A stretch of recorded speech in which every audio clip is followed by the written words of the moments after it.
Welcome back to another episode of The Damage Report, everybody. I am John Adirola. Oh my God, we've got so much to talk about. I think we're technically behind schedule already, and we're 4 seconds in. Through the course of the show, we're gonna give you an update on Donald Trump's recent ravings about the border. And soon, a little bit later on today, there will be ravings at the border as well, because he's going to be going to the border in Texas with Sean Hannity to be interviewed, to be grilled. I think I can boldly predict about what's gonna happen with the border. So we've got that. We've got a couple of guests who are gonna be joining us. Actually, our first guest is gonna be addressing the myth that immigration depresses American wages. That is one of the economic arguments you often hear deployed against immigrants. We're gonna be talking about that. And there's actually 2 bits of myth busting about immigration. There's our first guest, and then a little bit later on the show, an argument about immigrant crime from somebody who should know better. We'll be breaking down the facts behind that.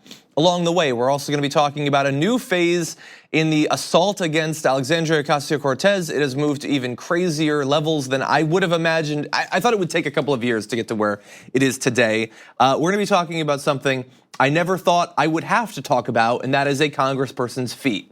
So that's gonna come up a little bit later on the show. And then we're gonna be joined by Jason Stanley once again, author of How Fascism Works, to talk about fascism in a time of divided government, to try to predict how some presidents might act now that they face a little bit more political opposition in the form of a new Democratic House.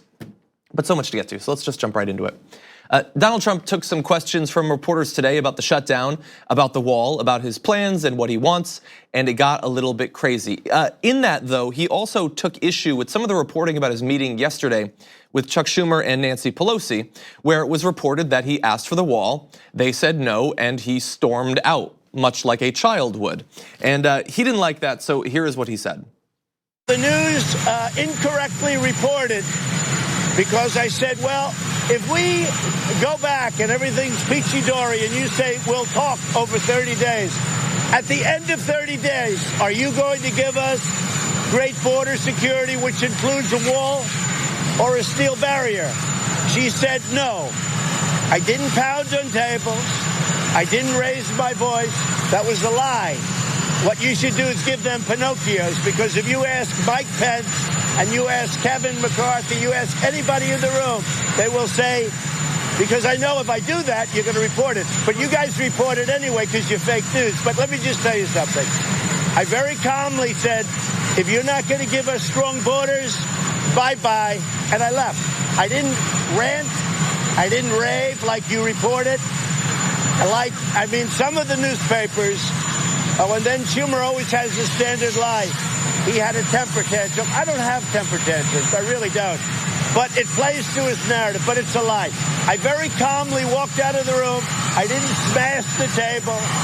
I should have, but I didn't smash the table.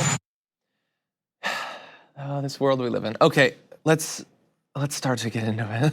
Jesus. So first of all, I didn't rant, I didn't rave. He ranted ravingly. He's out of his mind. He is mid-rant. I don't have temper tantrums, he said mid-temper tantrum. So first off, I think everybody noticed the peachy dory. I don't know what that means. I don't think anyone knows what that means, except that we do kind of know what that means. The president's brain is melting before our very eyes. Okay, it's just a small little weird thing to say. Okay, I'm actually more bothered if we're just gonna break apart the words by him saying, I asked for the wall, they said no, so I said, bye-bye. You're the president, you're also an old man, a businessman. There's all sorts of adjectives and nouns and all that would lead you to believe that he would never interject a bye-bye into a quote that is intended to portray him as an emotionally stable, strong person. Bye-bye. Okay, but he said that. There was a brief little mention in that. I don't know if you caught this, where he likes to go off on little tangents or whatever. So he said, I didn't say this stuff. If I didn't, you're gonna lie about it, but you're gonna lie about it even though I didn't, because you're fake news. So if you recall, there was this debate about whether the mainstream media outlets should broadcast his address to the nation. And supposedly executives were talking about, well, if we broadcast it, we're helping to spread his lies. If we don't broadcast it, he's gonna call us fake news. Which, first of all, bingo, Second of all, he's gonna call you that anyway, and it didn't take long. He is right back to calling you fake news after you've provided him with free broadcasting that has resulted in literally millions of dollars being donated to his re-election efforts. So good job there, you were played. He describes, I didn't smash the table. I should have smashed the table, but I didn't smash the table. Again, this response is, you guys said I'm unstable and have temper tantrums. I don't, but man, I really wanted to smash that table. Even a child would know not to reveal that. The Hulk would not reveal that if he was trying to hide his secret identity. But Donald Trump can't pass that bar. So there were other interesting quotes from his little speech next to the helicopter. So earlier today, he said, he's asked by a reporter if the buck stops with you over this shutdown, and he responded, the buck stops with everybody. That's a bumper sticker for you. It's an example of buck socialism, odd coming out of this capitalist president. Again, he has managed to maintain this myth that he is an alpha male, a strong guy. His motto is the buck stops with everybody. Everybody. And again, we played the video on yesterday's main show of him saying, if the shutdown happens, I'll take responsibility. Chuck, I'm not gonna blame you. It's not about you. I want the shutdown. I'm gonna win the shutdown. The buck stops with everybody. It's literally everybody's fault. By the way, everybody includes you, includes Craig over there. The buck stops with you, Craig. I don't know if you know that. Anyway, okay, so yesterday on Twitter, in relation to all of this, I tweeted somewhat sarcastically, a day will come when Donald Trump will say with a straight face that he never once asked for the wall. We're not quite there yet, but just the day after I tweeted that, we did reach a version of it where he said this, I know the fake news likes to say it when during the campaign I would say Mexico is going to pay for it. Obviously, I never said this.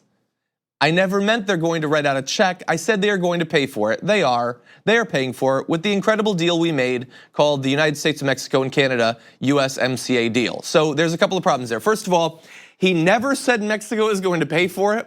Not only did he say it, it became a signature chant of his campaign, of him calling and them responding, all about Mexico paying for the wall.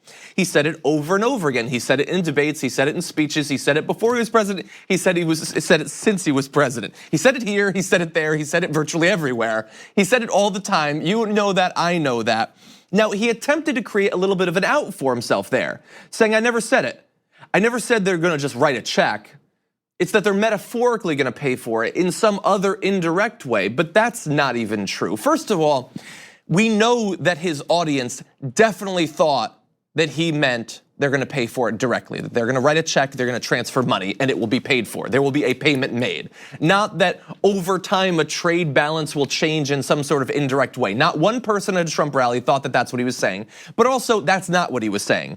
Because as Jake Tapper pointed out, if we could bring up this tweet back from April 5th, 2016, so he has a bit of his transcript from that night's The Lead, where he says, today Donald Trump unveiled his plan to make Mexico pay for his proposed wall.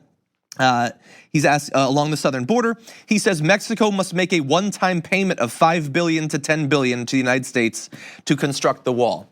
And that comes from a 2-page memo that the Trump campaign gave to the Washington Post saying, here are different legal things we will strike Mexico with unless they make a one-time payment to fund the wall. So he will attempt to make some sort of out that this is a vague thing, this is about trade deals, all of that. It is not. He specifically said, I want a one-time payment to pay for the wall. Please note that $5 to $10 billion one-time payment would not actually pay for the wall. It costs far more than that, but that's what he seemed to think would pay for it. So again, that is a ridiculous lie from him. But when we get to the wall, remember, we've moved from concrete to a steel barrier. Very effective steel, steel is very hard, it's one of the hardest substances. Would it actually work? Well, NBC News tweeted this, Department of Homeland Security testing of a steel slat prototype for border wall proved it could be cut through with a saw.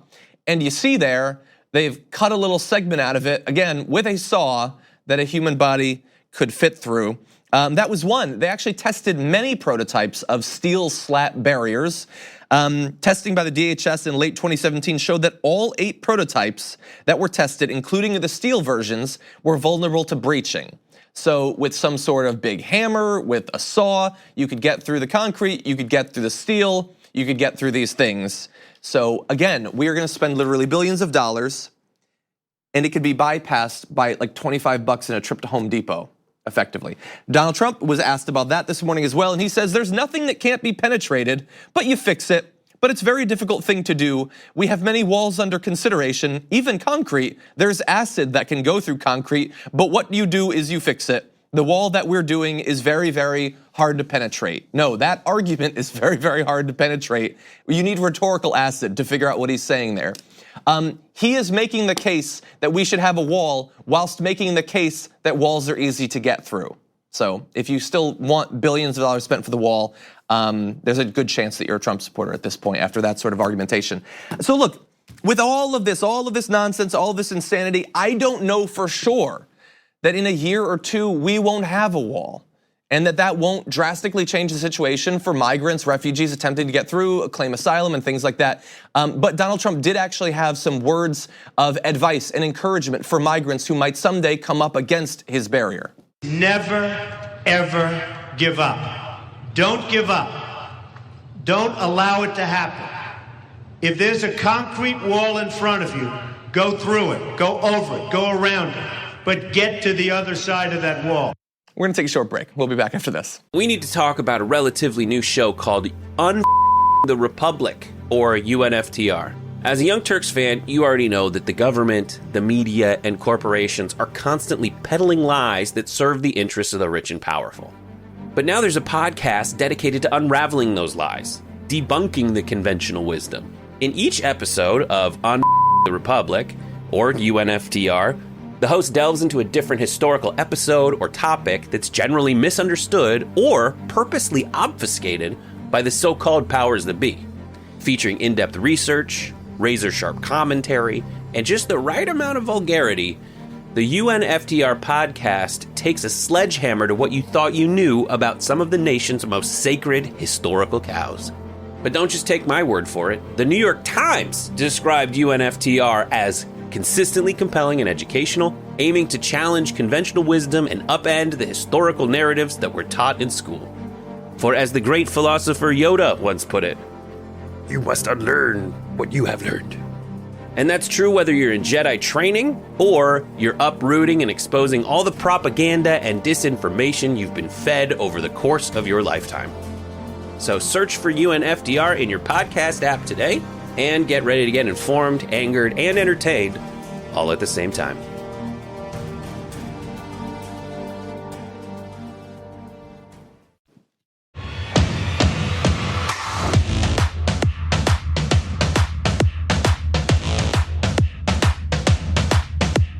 One of the arguments you often hear deployed against immigration is that were those immigrants to come into America, they would depress American wages. But is that actually true? Is there anything there?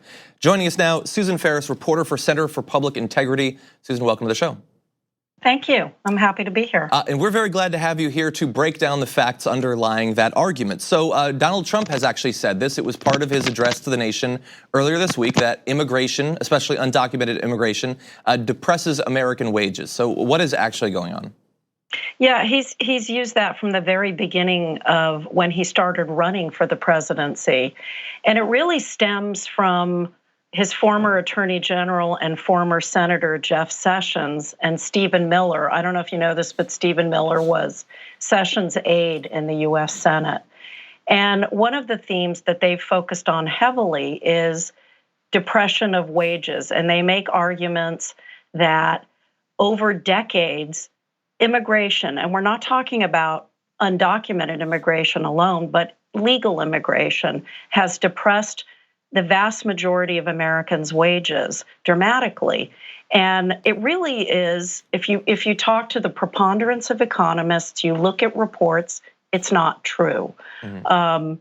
There's one economist that they have heavily relied on named George Borjas from Harvard, but his models are models, and many other economists take them apart. I would suggest that your viewers, if they're really interested in this, look at the magazine story we did. We did it with Mother Jones, and it's on our website about the cherry picking and distortion of information to make this argument. And Trump continues to use this, and it's It's really just not true. If you look at the National Academies of Sciences report, which we explore in our big piece on this, economists generally overall think immigration is very good for the economy. It supplies workers for industries that are needy. It supplies growth. It supplies workers for skilled jobs and so-called low-skilled jobs, which if you talk to a lot of farmers or dairy owners, they'll say these jobs actually aren't that low-skilled. You need people to come in from places that actually know how to work with animals or do certain types of hard jobs. That's not to say that there aren't episodic examples of undocumented workers being exploited. That does happen. But to try to create a national scenario of wage suppression really is, it's not fair to do, and it's a rhetorical talking point that Trump has used quite successfully. So there you described a few of the positive economic benefits from immigration, but in your recent piece, I also read about a few others you began to describe. So, and they often are wrapped up in myths against immigration too. So when it comes to like contributions to Social Security, those sorts of programs, as well as paying taxes, I often hear immigrants don't pay taxes. That's another way that they're costing America a ton of money. So what is the truth in that situation? Well, many of them do pay taxes. Undocumented workers is what you're talking about. The accusation comes from that. They're working under fake Social Security numbers. Sometimes there's Social Security numbers that have been taken, put into fake documents, and people are using them. But I've covered this for about 30 years, and from the beginning of after that big amnesty that President Reagan signed, people were taking jobs using made up Social Security numbers, and they pay into taxes and into Social Security. They pay sales taxes like other people.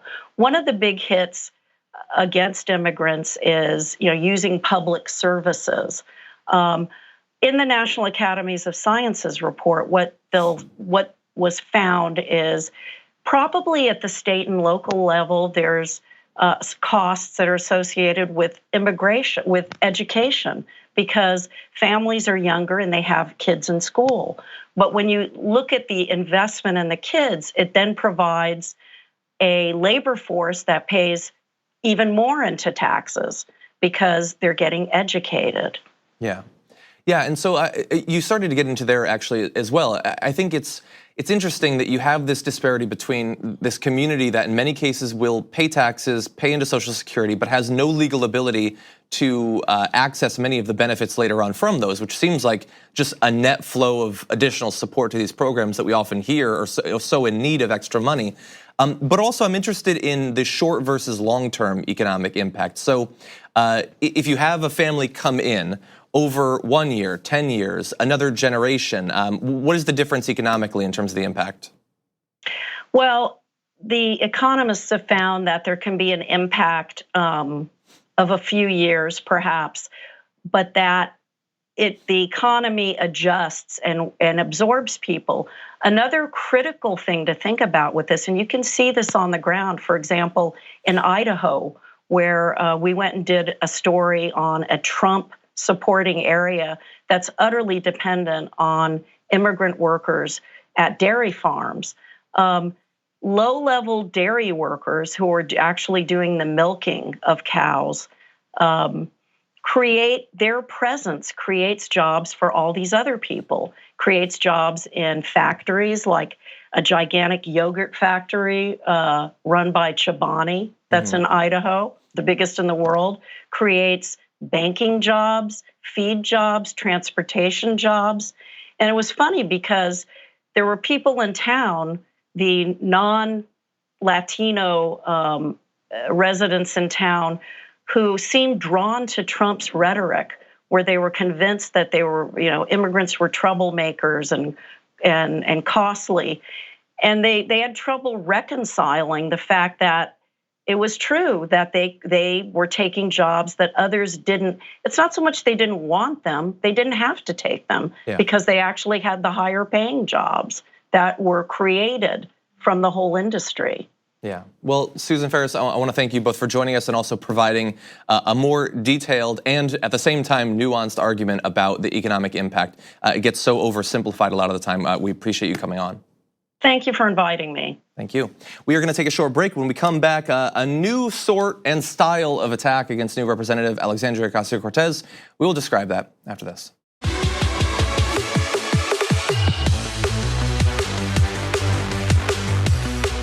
So much to get to, let's jump right back into it.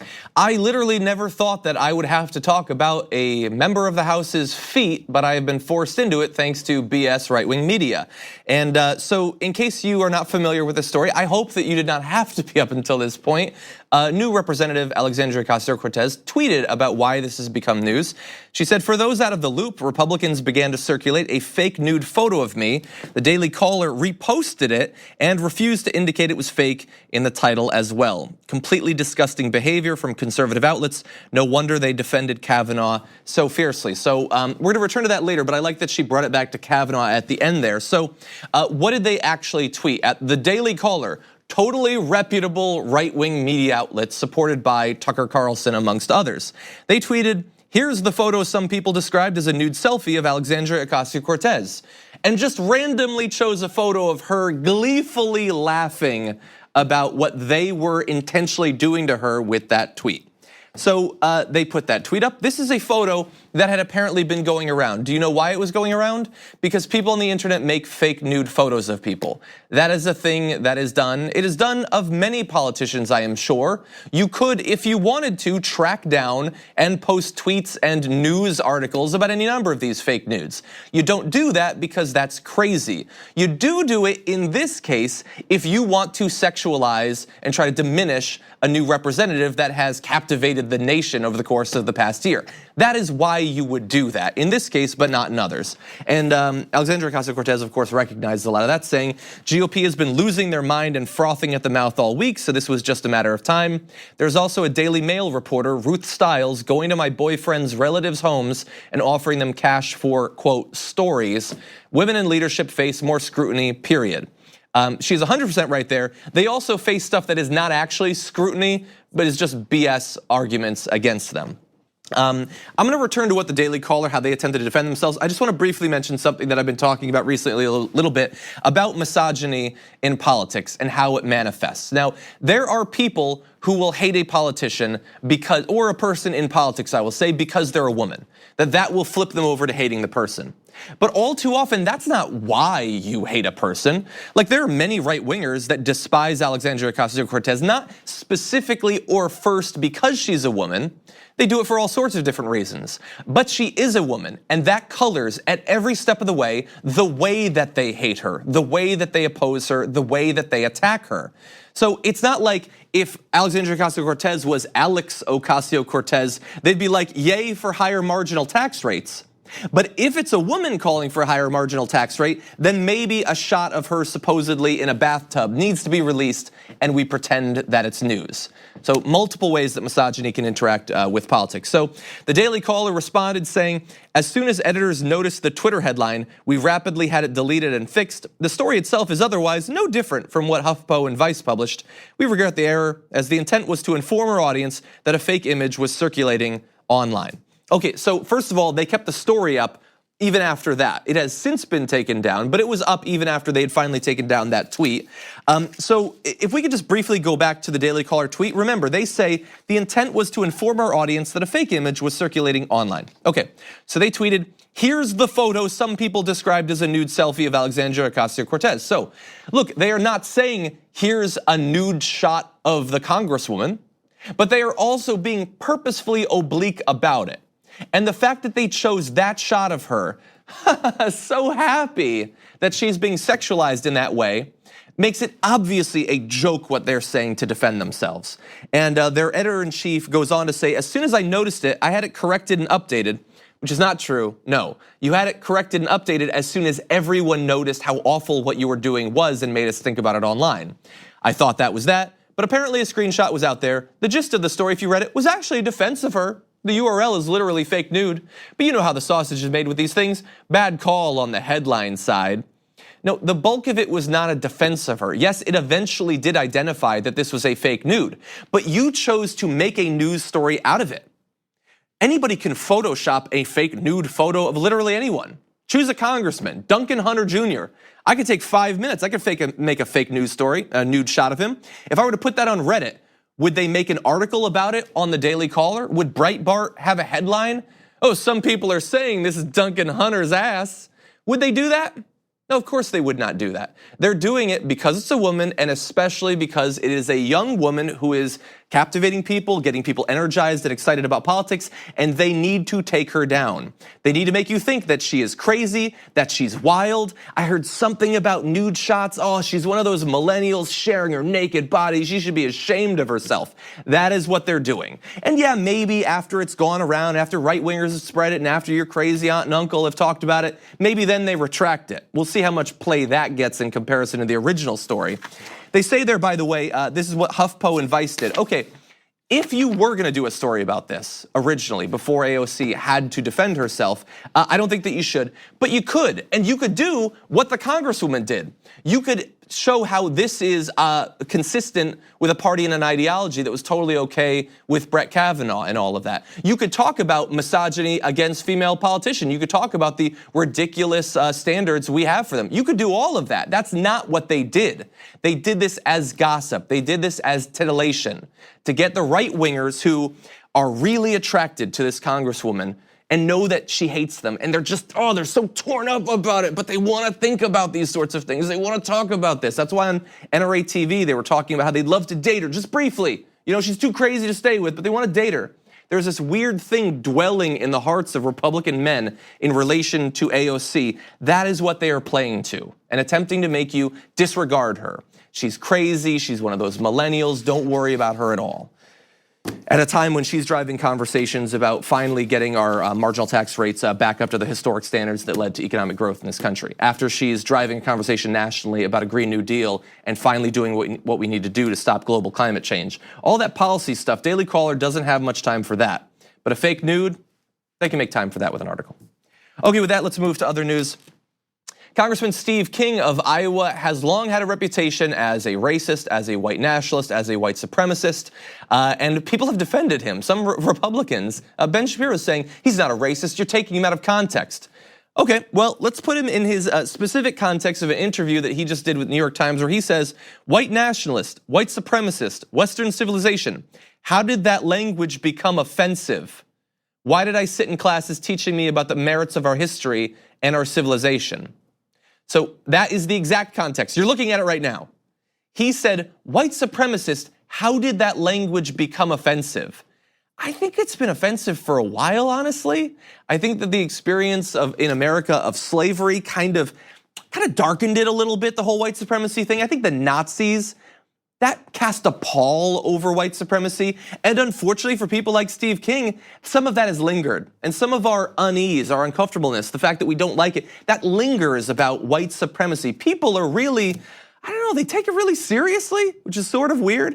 I looked it up, in fact, on dictionary.com to make sure that I wasn't like falsely coming up with a definition for white supremacy, but no, it's a person who believes that the white race is inherently superior to other races and that white people should have control over people of other races.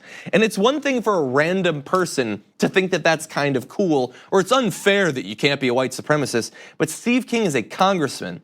He has power. He is a current example of the sort of white supremacist politician that created racism not just in people's hearts for the last 400 years in this country or before it was a country, but in our halls of government, in our policy, in our laws. Jim Crow, the black codes, all of that. Institutionalized racism is because of people like Steve King. So I apologize to the congressman if people are a little bit uncomfortable about those sorts of terms after the KKK, after slavery, after all of that. I could go into far greater detail about the things that he's said, but I just want to make clear, he is openly coming out in defense of white supremacy. There is no hiding behind language anymore. There's no equivocation. That was as direct a defense of white supremacy as is possible from a sitting Republican congressman. And coming off of a week where Rashida Tlaib was attacked endlessly for using a curse word and saying that demeans the halls of Congress, that demeans her family, I expect a commensurate amount of opposition to Steve King. Not as much opposition, not twice as much. She used a curse word. He defended Nazis, okay? So there better be a news cycle for the next week, 2 weeks, month. He better be primaried, he better be taken out of Congress because this dude apparently likes Nazis and doesn't understand why that should be an issue in this country. Okay, we're gonna hopefully talk about that a little bit more tomorrow on our show. For now, we do have to take a break, but when we come back, Jason Stanley is gonna be joining us once again, author of How Fascism Works. Coming off this conversation, I think it's a topic we should talk about, and we will after this.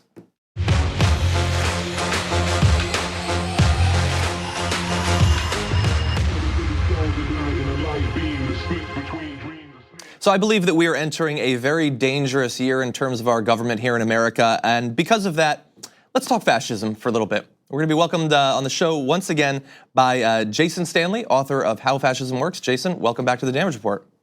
Thank you very much, John. Good to be back. Very glad to have you here. Great conversation last time. I was left with many questions. I want to talk about some of what has changed since the last time you were on the program. So we defined fascism. You talked about how it having quite a bit to do with power and loyalty. Now Donald Trump finds himself with less power, less influence over government, and being faced by a Democratic House majority that is obviously in no way loyal to him. Based on what you know from other examples of fascism that you've studied, how do you think that someone with this sort of authoritarian personality might respond to divided government that he's never faced before? Well, interestingly, Mr. Trump, although he uses fascist politics, of course, he uses fascist strategies in solidifying support with his supporters, doesn't seem to go as far, and maybe he can't go as far as authoritarians in other countries, fascists and non-fascists. So we do have a vigorous opposition party, as the midterm elections showed. There was a serious worry before the midterm elections that many members of the Republican Party were exhibiting what Hannah Arendt calls loyalty to party over parties, by which she means loyalty to your political party over a multi-party democratic system. When you look at countries like Hungary that have destroyed the opposition, there's just the ruling party.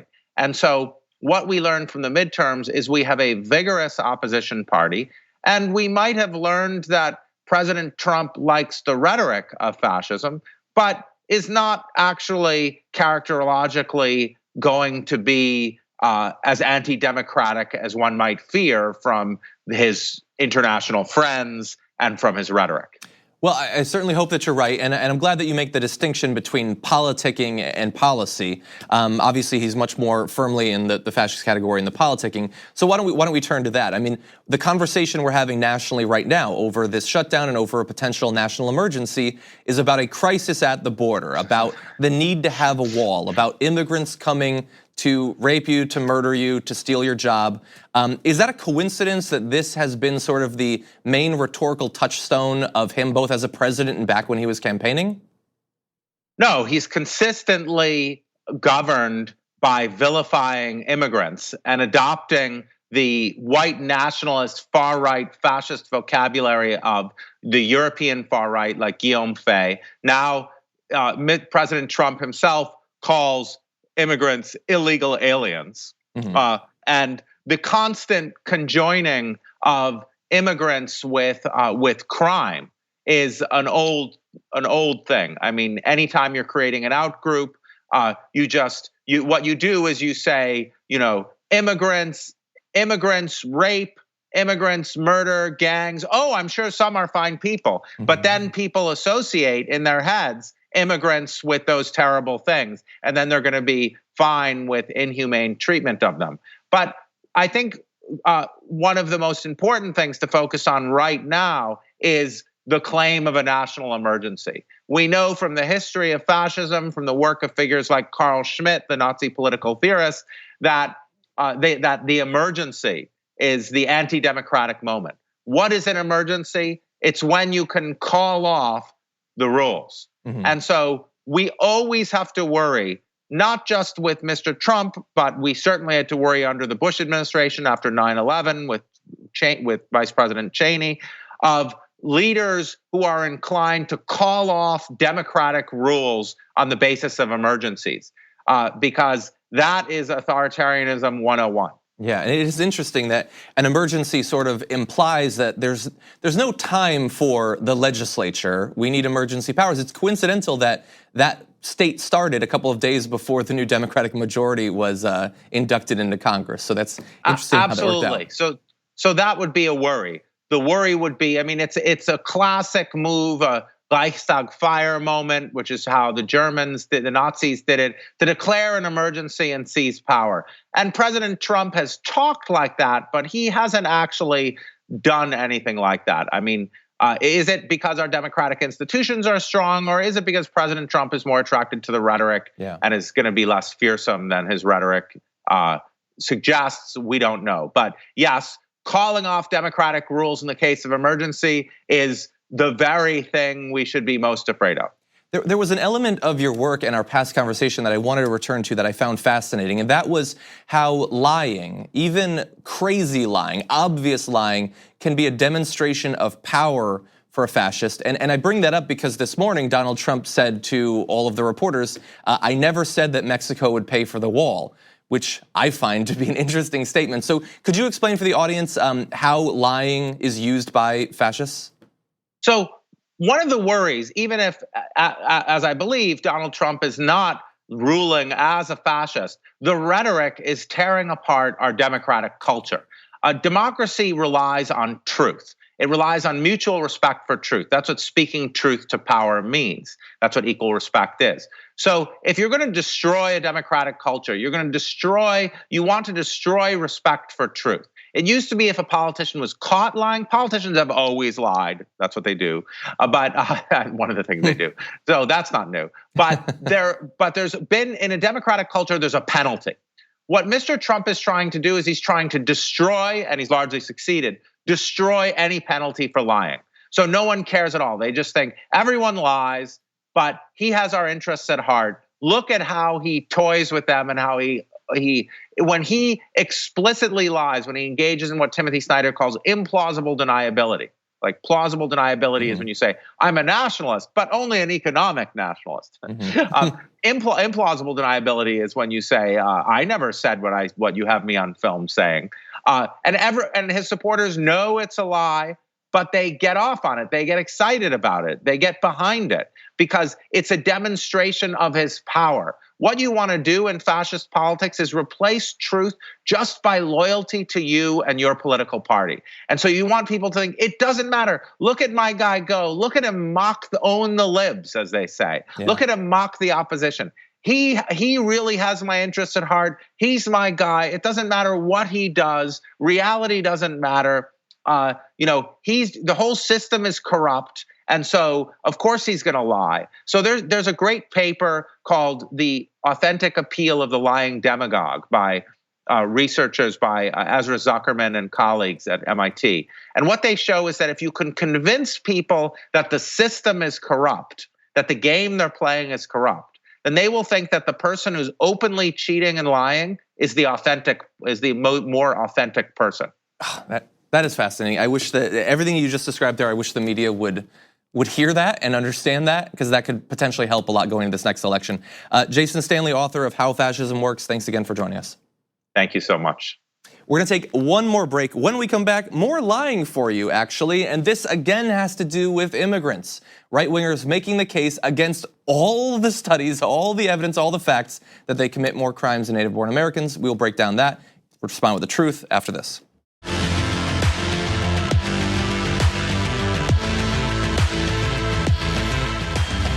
There are a ton of lies about immigration, about immigrants. We can't respond to all of them, but sometimes the lies are so obvious, so insidious, that they do need to be responded to. And this time, it actually produces a new garbage person.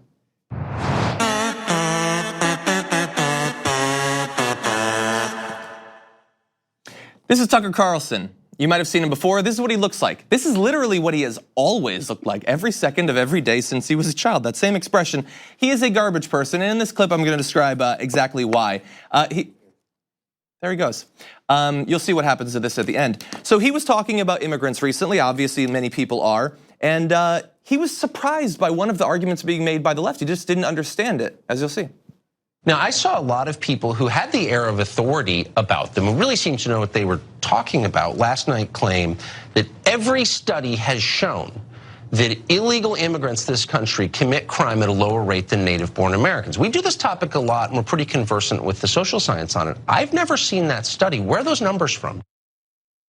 As we respond to this, bear in mind that Tucker Carlson is not Sean Hannity. Tucker Carlson is not Glenn Beck. Tucker Carlson is one of the reasonable Republicans. You always see these write-ups that like, hey, you might disagree with him, but he's a serious thinker, okay? He's one of the wonks even, certainly persuasive. He knows his stuff. And so there, he tries to continue that appeal, saying, we cover this a lot, we're very conversant with the social sciences. These people who have the air of authority keep asserting, without evidence, that immigrants don't actually commit crimes. Now, this comes several minutes after him talking with that guest where they lie about the drug trade over the border. We've already broken down the facts on that earlier this week. They lie about how many people are actually coming across the border. They lie about the position and argument of left-wingers about the situation with the border in terms of how many people are going over, saying that the left-wing argument is that literally no one crosses the border illegally, which is an interesting way to put that argument. So again, this is not just about lies, this is about intentional deceit. Tucker Carlson has so little respect for his audience that he will lie to them about something that he definitely knows. Tucker Carlson, after all, has covered this many times. He says that. He has a big writing staff, a big production staff. He would not say the evidence isn't there and no studies exist if there were actually studies. Certainly they'd find them, except perhaps their internet was down or something, because I searched and I easily found it. It didn't take long. We could do it in real time. It would take about a minute. Here, you want some social science? Here's some social science for you. Article title, why are immigrants' incarceration rates so low? That one's a little bit on the nose, but you get the idea. Evidence on selective immigration, deterrence, and deportation by Kristen F. Butcher and Morrison Peele. That study examined the incarceration rates for men aged 18 to 40 in the 1980, 1990, and 2000 censuses. In each year, immigrants are less likely to be incarcerated than natives, with the gap widening each decade. By 2000, immigrants have incarceration rates that are 1/5 those of the native-born. That coming, by the way, from an analysis of this research done by the Cato Institute, a libertarian organization. I found that so easily. But maybe that's the only one. Okay, maybe you missed that why are immigrants' incarceration rates so low that obviously describes in great detail studies showing why the left wing believes that immigrants commit crimes at lower rates, except that that's not true. There's a ton of them. Let's bring up this list. If he'd actually looked, he might have come across The Immigration Crime Nexus Towards an Analytic Framework for Blah, Blah, Blah by Daniel P. Mears. Or maybe Immigration and the Recent Violent Crime Drop in the United States, a pooled cross-sectional time series analysis of metropolitan areas by Leslie Williams Reed. Or The Immigration Crime Relationship, Evidence Across US Metropolitan Areas by Lee, Martinez, and Rosenfeld. Or maybe he could have looked at Does Immigration Increase Homicide by Butcher and Peele. Or Why are immigrant incarceration rates so low? That seems like it would directly respond to your concerns there. Also, immigration and crime, what the research say. Here's the thing, that list might look like I was really looking to compile this list, but no, I have compassion for our graphics team. I stopped adding to those bullet points at a certain point because I didn't want them to have to keep making graphics for it. There are so many analyses going back literally decades of this trend describing in great detail individual neighborhoods, individual states, nationwide trends, cross-sectional things having to do with before and after some sort of immigration law change. All of that is freely available and easy to find on Google if you actually cared to do that. But Tucker Carlson did not care to do that. Even though he says he's very conversant with the social science, he apparently is blind, like Sandra Bullock, to all of this research that has come out for literally his entire lifetime. And is that actually the case? Is he actually blind to it? Does he actually not know that that exists? No, he is lying to you about it. He has so respect for the left, he has so respect for his own right-wing audience that he lies to them about the actual existence of this evidence. And that is why he is a garbage person. And there is only one place to put garbage people: in the trash. That's where he belongs. That and in New York City making literally tens of millions of dollars every year. Anyway, frustrating. We care about the truth here. We're not gonna talk about this topic without reference to the truth, even if we have to continually respond to these BS arguments being made by people who know better. Anyway, thank you for watching, everybody. Appreciate you tuning in every day. Appreciate those of you who have rated and reviewed the podcast on iTunes. That helps us so much. I love reading those. With that said, we are going to go for the night. We'll be back tomorrow for more for you.